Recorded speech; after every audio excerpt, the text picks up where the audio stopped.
أعلن نادي الاتفاق السعودي رسمياً اليوم الخميس تعاقده مع قائد ليفربول السابق الإنجليزي جوردان هندرسون.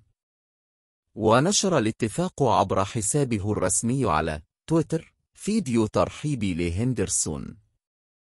وقاد هندرسون ليفربول لتحقيق لقب الدوري الإنجليزي الممتاز عام 2020 لأول مرة منذ 30 عاماً، كما ساهم بشكل فعال في تتويج الريدز بدوري أبطال أوروبا عام 2019.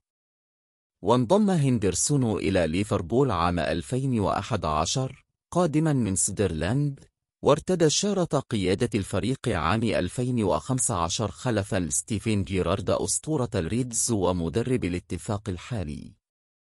يشار إلى أن هندرسون انضم بذلك إلى كوكبة النجوم الذين انتقلوا إلى الدوري السعودي مؤخرا، وعلى رأسهم كريستيانو رونالدو وكريم بنزيما ونجولو كانتي وروبرتو فيرمينو وإدوارد ميندي وكاليدو كوليبالي وسيورج سافيتش.